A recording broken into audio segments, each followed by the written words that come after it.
Bonjour à tous, vous m'entendez? J'ai besoin de ça? Vous m'entendez? Merci beaucoup de ton invitation, Marc, et merci encore pour ce bel événement. Tu aurais dû me dire dès le départ qu'il s'agirait d'un congrès d'anciens avocats. J'aurais préparé un discours. Mais non, ici je suis là, c'est pas pour vous parler de droit, c'est pas pour remémorer ses souvenirs d'avocat avec Madame Jiquel, que je félicite au passage. C'est pour vous parler du cœur d'Actito, du produit. Nous avons fait une promesse, nous faisons une promesse à tous nos clients, à nos partenaires, c'est de partager notre vision et notre roadmap. Ça fait partie de ce que nous appelons une méthodologie ou une vision que nous avons à l'interne, c'est le 4x4 de l'agilité. Alors le 4x4, ça aurait pu servir en Antarctique, je pense. Le 4x4 de l'agilité, c'est de dire que ce qu'on veut faire, c'est se rapprocher le plus possible du client, de notre client, en partageant le plus possible ce que nous avons en magasin et ce que nous avons également à l'arrière du magasin, dans l'entrepôt où nous sommes en train de travailler. 4x4, c'est 4 rendez-vous qu'on prend avec vous. Alors c'est des rendez-vous qui vont être, si vous êtes client, mensuels, éventuellement trimestriels, parce qu'on va essayer de vous rencontrer individuellement pour parler de votre projet, mais c'est également un rendez-vous qu'on prend pour vous partager cette vision. Quand je dis c'est 4 rythmes différents, il y a le rythme qui est le rythme du long terme, qui va être sur 4 ou 5 années. C'est cette vision qu'on a des grands mouvements d'Actito. Et puis on a également ce qui va se passer au niveau de chaque trimestre, de chaque release. On fait 4 releases par an, on essaye d'apporter du nouveau à chaque release, et c'est de ça qu'on va vous parler aujourd'hui. Alors j'en reviens en premier lieu à notre mission, la mission qu'on s'est affichée. On l'a mise ici au tableau. Ce que nous voulons faire à travers Actito, c'est d'offrir aux marketeurs, donc à vous, on ne parle pas à des gens qui sont... Ça va aller comme ça? Là, c'est mieux. Oui. C'est mieux? C'est mieux, oui. Ah ben, manifestez-le si c'est mieux, dites-le. Donc, merci. Donc, le premier, c'est qu'on s'adresse à des marketeurs. Notre outil, c'est un outil qui est destiné à des gens qui ont besoin d'utiliser un outil qu'ils comprennent dans leur quotidien. Et plus que ça, quand on fabrique un logiciel, on essaie de faire un logiciel que les marketeurs aiment utiliser. Ça va plus loin. Et c'est vraiment la mission qu'on donne en interne. Peut-être qu'on n'y arrive pas toujours, mais vraiment notre ambition, c'est de faire un outil qui ne soit pas seulement utile, mais un outil que vous avez envie d'utiliser. Et pourquoi? Pas pour le plaisir d'utiliser un outil, c'est pour optimiser la relation avec vos clients, avec vos consommateurs, à travers un dialogue qui est personnalisé. Et tout ce qu'on fait chez Actito tourne autour de cette mission-là. On va mettre en place des outils et de la technologie dont le seul but, c'est de vous permettre de créer une relation avec vos clients, avec vos consommateurs qui soit véritablement personnalisée à travers tous les canaux, que ce soit le mail, que ce soit le mobile, que ce soit le web, que ce soit les réseaux sociaux. Et donc c'est ça qu'on va essayer de vous partager. On va vous partager 2 axes de cette vision. D'abord une vision à long terme. Quand je parlais du 4x4, il y a cette vision à 4 ans qu'on essaye de matérialiser. Et là, c'est probablement des choses qui sont du domaine du rêve. On travaille aujourd'hui activement sur des thèmes comme l'intelligence artificielle avec des partenaires. On travaille également sur le thème de l'IoT, donc de l'Internet des objets, parce qu'on est convaincu que le prochain canal de communication avec les consommateurs, ça va être les objets, ça va être votre frigo connecté, ça va être votre bouteille éventuellement de scotch 30 ans d'âge, ça va être votre sac à main, mesdames. Tous ces objets vont communiquer avec vous. Ça fait partie de la vision que nous avons, ça fait partie de ce sur quoi on travaille aujourd'hui même, mais c'est probablement des choses qui sortiront à 4-5 ans, notamment parce que le marché aujourd'hui n'est pas prêt à recevoir ces innovations. Et puis on a les innovations qui sont de l'horizon de l'année en cours. Ce sont ces 4 releases qu'on va produire chaque année, donc c'est un rythme qui est saisonnier, à peu près tous les 3 mois, on va vous fournir une série de fonctionnalités nouvelles qui vont s'intégrer, et là on essaye de se calquer avec la maturité de tous nos clients, qui sont des choses qui sont immédiatement exploitables. Et c'est là-dessus, je vais passer la parole immédiatement à Alain, qui va vous parler de ces 2 horizons de temps. Le premier est celui du long terme dans lequel on s'inscrit avec des choses qui sont très cachées dans Actito, mais qui sont assez fondamentales, dont ce dont il va vous parler immédiatement, qui est le CXOS, le Customer Experience OS, et dans un second temps, les features que vous allez voir apparaître dans les mois qui viennent. Je te cède la parole. Merci Benoît. Je vais vous parler de ceci de 2 manières différentes. Je vais d'abord vous décrire à l'aide de ce slide ce qu'on fait aujourd'hui, et je vais vous montrer comment, à partir de ça, on arrive à la vision à 4-5 ans dont Benoît parlait. J'aimerais commencer par la tranche du milieu. Si vous vous rappelez de notre mission, on veut offrir aux marketeurs des outils puissants. Mais la puissance, elle est là. La puissance, elle est là, elle est dans un moteur qui permet de faire un ciblage sur un grand volume de données, qui permet de personnaliser. Personnaliser, c'est vraiment le cœur de notre promesse vis-à-vis de vous. De personnaliser, d'activer. Alors activer, c'est à la fois communiquer et articuler ces communications, avoir un scénario, savoir quand il faut envoyer le bon message à la bonne personne, et surtout en tirer une intelligence, connaître l'impact, savoir quelles ont été les conséquences de cette communication, de manière à pouvoir faire un meilleur ciblage, une meilleure personnalisation, d'adapter l'activation. Toute la puissance de ces cycles d'apprentissage, toute la puissance de cette communication à bon escient à travers le bon canal au bon moment est dans cette tranche du milieu, les Marketing Automation Gears. Bon, ça c'est bien joli, c'est la puissance. On ne veut pas s'adresser à des informaticiens. On s'adresse à des marketeurs. La première chose à laquelle pense le marketeur, c'est « Ok, j'ai quoi à disposition ?» C'est bien joli d'avoir les outils, mais pour cibler, j'ai besoin de données, j'ai besoin de savoir qui sont mes profils. Mais ça, c'est la tranche d'en dessous. C'est la Data Fusion Engine. C'est de quoi se nourrit ce moteur, de quoi se nourrissent ces engrenages. Cet accès aux données. Cet accès aux données qui n'est pas nécessairement à l'intérieur d'Actito, qui est aussi à l'extérieur d'Actito. Et ici, notre approche des données, c'est qu'on va chercher la donnée directement où elle est. On a un accès direct à la donnée interne ou externe, ou à travers des connecteurs. On a le moteur, on a les données. Oui, je n'ai pas tout à fait dit comment on aidait le marketeur à y travailler. Mais ça, c'est la tranche d'au-dessus. La tranche d'au-dessus où, à travers un moteur d'intégration vers les utilisateurs, notre portail, mais d'intégration aussi à travers des applications clients, des applications partenaires qui vont pouvoir se nourrir de toute la puissance qu'on met en dessous, se nourrir à travers les gears de toutes les données pour pouvoir offrir aux marketeurs une expérience agréable, efficace, pour donner aux marketeurs accès à toute la puissance. Ça, c'est ce que nous faisons aujourd'hui. En quoi est-ce que ça va aider à atteindre la vision à 4-5 ans?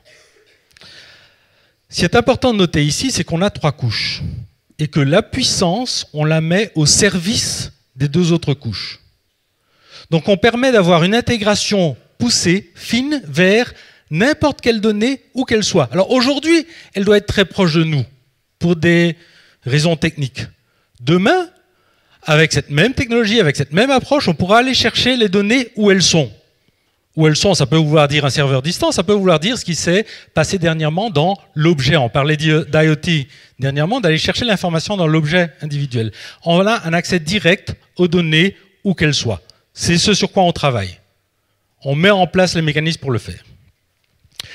Et au niveau au-dessus, c'est vraiment ça qui donne accès à la puissance. C'est ça qu'utilise un marketeur. Ben, notre couche d'intégration, on veut aussi la mettre à votre disposition. On veut structurer, forger cette couche d'intégration de manière à ce que vous puissiez, à l'avenir, avec des partenaires ou avec nous, développer l'interface qui correspond à vos besoins spécifiques. Que vous puissiez, en un clic, faire les 323 étapes qui sont nécessaires et auxquelles vous avez pensé pour votre cas particulier. Donc on dissocie la puissance du milieu des 2 autres couches pour vous permettre après, pour permettre l'intégration d'intelligence artificielle, d'écrans adaptés, de liens avec des sources de données qu'on n'imagine même pas aujourd'hui, pour vous offrir notre vision à 4-5 ans. Tout ça, c'est bien joli. C'est oui, on se projette à l'avenir, c'est très théorique et je voudrais devenir un peu plus concret en ce moment et vous parler de ce qui arrive dans les toutes prochaines releases. Et la première préoccupation, en tête de beaucoup de gens, c'est RGPD. Et ici, je vais faire mentir Benoît. Il disait qu'il ne voulait pas faire de droit, mais Benoît... Voilà, comme quoi chasser le naturel, il revient au galop. RGPD, on en a déjà parlé l'an dernier, souvenez-vous. Et bien évidemment, le mur avance, il ne s'est pas arrêté. Donc c'est certainement une préoccupation, je pense, chez tous les marketeurs de la salle. Ceux qui pensent le contraire lèvent le doigt. Il n'y en a pas. Donc on sait qu'on a compris ça, on a intégré ça. Et précisément, on l'a intégré à notre prochaine release. Ce qui va sortir dans les prochains mois, juste un peu avant la date fatidique du 25 mai, c'est un ensemble de fonctionnalités qui vont vous permettre de faciliter votre mise en conformité. Alors Actito est déjà RGPD compliant, comme on dit, c'est-à-dire qu'on a déjà fait, nous, le travail pour faire en sorte qu'on corresponde aux exigences du règlement. On a des serveurs qui sont hébergés dans des centres de données qui sont certifiés ISO 27001. On a tout un ensemble de processus en interne qui font qu'on respecte la réglementation. On fait en sorte également, dans notre développement spécifique, d'intégrer ce qu'on appelle le privacy by design, c'est-à-dire que quand on construit une application, on pense toujours à l'aspect privacy, mais on va au-delà. C'est ça qu'on veut proposer, c'est de vous donner à vous des outils qui vont vous permettre de satisfaire, vous, aux exigences du RGPD. C'est pas de la rocket science, comme on dit, c'est pas des choses qui sont extraordinairement bouleversifiantes, au sens où vous n'allez pas devoir complètement réinventer votre manière de faire, parce qu'Actito ne fait pas comme ça. Actito ne vous oblige pas à changer vos manières de faire. Actito va s'adapter à vos manières de faire tout en s'intégrant au RGPD. Et sur plusieurs thèmes qui sont des exigences et qui sont matérialisées dans le texte, la cartographie des données. Pourquoi? C'est l'objectif de transparence et de documentation qui est un peu partout dans le RGPD. Et là, on va vous aider à avoir une vue globale de ces données. On va vous permettre également de satisfaire à l'exigence du droit à l'oubli, en facilitant l'effacement à travers toutes les applications d'Actito des données des consommateurs. On va vous permettre également de faciliter le droit à la portabilité des données en permettant, en appuyant sur un bouton, d'exporter le profil et toutes les interactions de l'utilisateur. J'ai dit l'an dernier que je pense que c'est un droit gadget, mais c'est un droit important. Et enfin, on va vous aider à travers des formulaires et des actions marketing. Action marketing, c'est quelque chose de récent. Dans Actito, des actions qui vont permettre d'optimiser éventuellement les bases qui ne le seraient pas encore dans le délai qui nous reste, parce qu'il y a quand même une certaine latitude, notamment de la CNIL, et à travers des actions et à travers des formulaires spécifiquement conçus pour collecter des données qui soient conformes au règlement.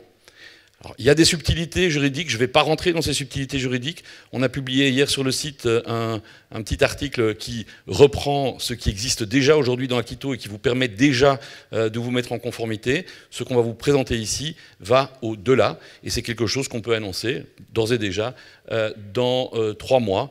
Vous aurez ça directement accessible dans votre licence. Je laisse la parole à Alain qui vous explique ça par le menu. Je vous rassure, je ne vais pas parler 4 fois de cartographie des données. Mais je vais commencer par la cartographie des données. Donc, la première exigence RGPD, c'est d'avoir une documentation structurée de toutes les sources de données.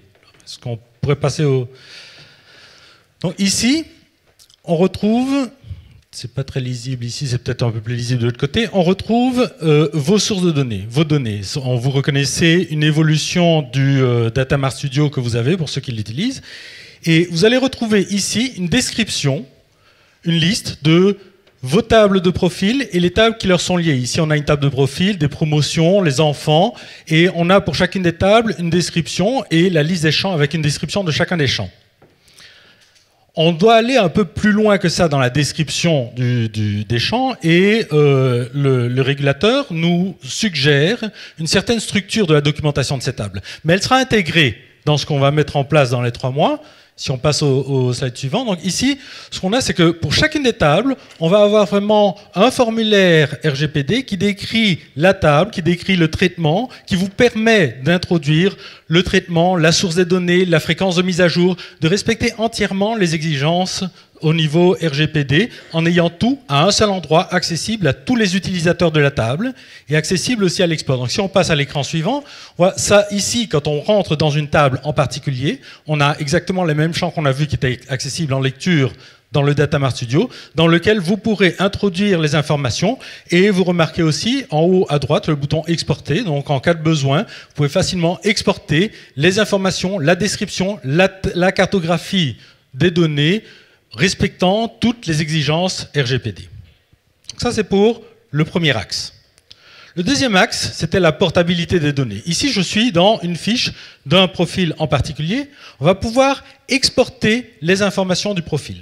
Exporter l'ensemble des informations que nous détenons sur ce profil. Donc, quand un individu dit « j'aimerais bien que vous m'envoyiez l'information sur tout ce que vous savez sur moi », toute l'information concernant cette personne-là dans Actito est accessible avec un clic. Exporter les données du profil, l'ensemble des données est accessible, peut être transmise. Un clic. Le troisième axe qu'on avait, c'était pour le droit à l'oubli. Alors ça, aujourd'hui, il y a déjà ce bouton supprimer. Il y a déjà ce bouton supprimer, mais le droit à l'oubli va un peu plus loin que ça. Oui, Benoît ne veut plus qu'on détienne des informations sur lui dont on doit le supprimer, mais on doit aussi pouvoir prouver après qu'on a respecté ses demandes d'abonnement, son consentement à ce qu'on lui envoie des messages. On doit savoir quand est-ce qu'il a demandé à être oublié, quand est-ce qu'on a effectivement effacé les données. Vérifier que les données ne sont plus là, ça tout le monde peut le faire. Mais garder la liste de toutes les actions qui ont été faites en regardant le minimum nécessaire pour prouver qu'effectivement on a respecté la législation et on a supprimé ces données dans un délai raisonnable après la demande, tout ça est derrière le petit bouton ici. Enfin, sera derrière. Aujourd'hui, il supprime, conformément à la législation. On va vous permettre, dans ce qui sort dans 3 mois, d'avoir aussi la trace de tout ce qui s'est passé avec ce profil de l'accord initial jusqu'à la suppression. Finalement, le dernier point, le consentement explicite, on va avoir des formulaires. Alors, les formulaires Actito permettent aujourd'hui de faire un consentement comme il est requis. Ici, ce qu'on va faire, c'est qu'on va prévoir un template qui vous permet d'avoir toutes les caractéristiques du consentement, avec le consentement sur l'accord pour le traitement ou le consentement pour les différents canaux, les différents types, avec un accès à la privacy policy, aux conditions générales, un accès versionné où on pourra savoir quelle version a été vue par le profil au moment où il a donné ses consentements. Donc sur les 4 axes, on offre une solution complète et ça c'est la première chose qui va sortir c'est la prochaine release, c'est notre manière de vous aider à respecter les exigences RGPD. Je répète, aujourd'hui on respecte déjà toutes les exigences au niveau d'un prestataire, au niveau de la sécurité et du traitement de la confidentialité. À moyen terme, un peu plus tard, on a un renouveau du canal mail. Alors le canal mail, oui, ça fait longtemps qu'on raconte qu'il n'existe plus, il existe encore, il est bien là, il est important. Et on va faire un renouveau du canal mail que vous allez voir de 2 manières différentes. D'abord au niveau des fonctionnalités. La personnalisation est au cœur de notre offre. On va renforcer cette personnalisation au niveau du canal mail. On va renforcer la puissance de cette personnalisation et on va faciliter le conditionnement de l'affichage de blocs ou de contenus au sein du mail. Et finalement, troisièmement, on va aussi vous permettre d'injecter dans le mail du contenu préformaté, que ce soit à travers un appel web service, donc quand c'est une machine qui parle à Actito et qui demande de déclencher le mail, mais aussi au niveau de l'interface. Mais l'interface, venons-en, c'est le deuxième axe de l'amélioration de l'email. On va améliorer en profondeur notre éditeur. On a un éditeur facile à utiliser, on a une version qui est très puissante. On va permettre à notre éditeur facile à utiliser d'être encore plus puissant que notre version puissante. Oui, je retire ce que j'ai dit. C'est vrai, mais c'est trop compliqué. Ce qu'il faut retenir, c'est que la mise en page sera plus flexible que ce que vous avez aujourd'hui dans la version facile à utiliser, la version la plus agréable à utiliser. La mise en page sera plus flexible, ce sera plus puissant que tout ce que vous pouvez faire aujourd'hui sur Actito.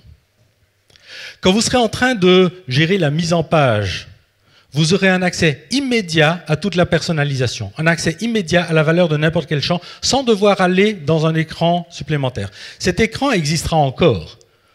On offre un accès riche aux données. Parfois, il faut aller spécifier que je veux prendre ce champ dans cette table-là et je veux tel type de transformation. Ça se fera dans l'écran de la définition de la personnalisation. Mais pour 99% des personnalisations que vous effectuez, vous allez pouvoir le faire à partir de l'éditeur.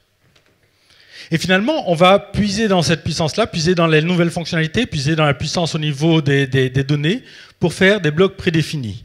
Ah, j'ai défini une promotion, j'ai une affectation de promotion à certains profils, j'ai un bloc promotion, je le prends, je le dépose dans le mail. Si le destinataire a une promotion recommandée, il apparaîtra avec cette promotion, sinon il n'apparaîtra pas. Mais la seule chose que le marketeur doit faire, c'est « Ah oui, j'ai un bloc promotion, je le mets dans l'email et il sera affiché comme je l'ai défini au moment où j'ai défini le bloc de promotion. » Ça, c'est à moyen terme sur le renouveau du mail.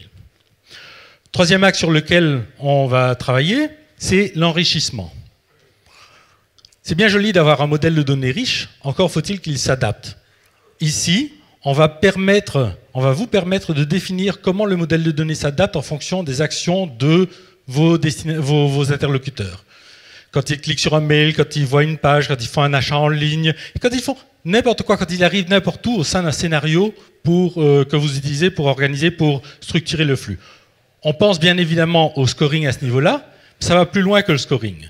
Notamment, j'aimerais souligner deux choses, ça permet de faire une gestion de l'expérience du dialogue avec l'utilisateur en temps réel, et ça permet aussi d'intégrer beaucoup plus facilement des flux externes et donc de commencer, d'entamer la réponse à la vision qu'on vous a promis au tout début de ce speech. Dernier slide pour faire un peu le topo. Donc quand est-ce que ça vient? Si on a ici la roadmap, le marketing action, il y a une première version qui est sortie, ça va s'améliorer et on va clôturer la première phase. Il y a RGPD qui arrive au printemps, à la fin